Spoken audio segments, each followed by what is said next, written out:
Maksudnya kalau pokok Ajinomoto. Baru tahu rupanya wujud pokok Ajinomoto. Bila makan dengan makannya jadi sedap macam makan Ajinomoto. Okay, hari ni kita mari kapung mengkebang sikit. Bila beli nasi kerabu, kita mari belajar benda-benda pokok-pokok rare. Pokok yang ada di kawasan ni saya tak ada lain. Pokok Ajinomoto. Lepas tu ni, pokok ajaib. Nasi kerabu ada juga. Nasi kerabu pun ada. Jom tengok video. Nak rayak kan tu? Gapo dia mak lo ni? Buah gapo dah? Buah ajaib. Buah ajaib. Oh, buah ajaib. Mana ni? Makan dia, lada hok pedas pun jadi manis juga. Kita terang buat mana ni. Tak.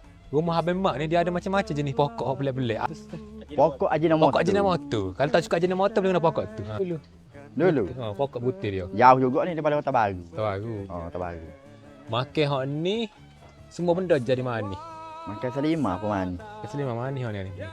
Buah paling ajaib sekali di Malaysia ni, di Kelantan ni. Tahu luar Kelantan ada tak buah ni? Saya rasa di Kelantan je ada buah ni. Kau tu ada hiasan. Lada ni boleh makan pedas. Tak pedas mana lada ni? Oh, sebab dia hiasan. Kita dah makan lah so. Biasa ni. Bismillahirrahmanirrahim. Dia masak. Rasa macam pedas mak.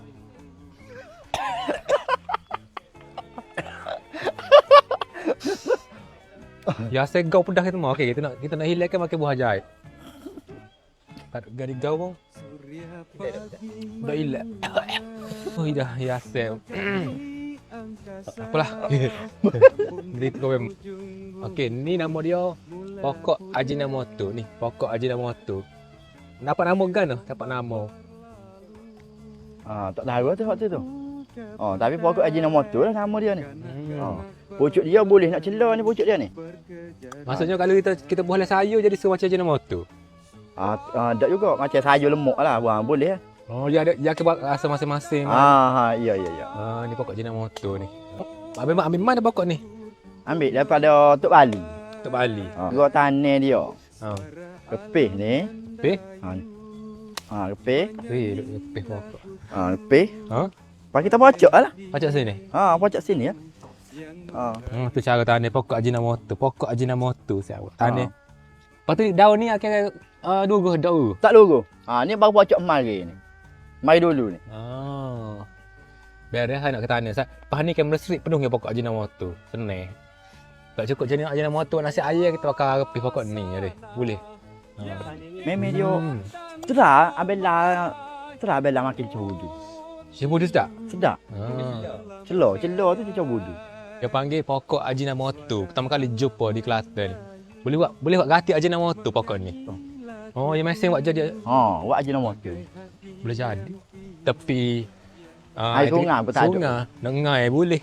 Nak terjun boleh. Tenyo dia. Nak kena wah. Saya pak tanah pokok pelik-pelik. Abang mak ni berjual nasi kerabu. Nasi kerabu nak berapa buku? Kejap deh. Saja je buat sambung video tadi. Sambal nak apa? 2 buku. Besar bukan dah.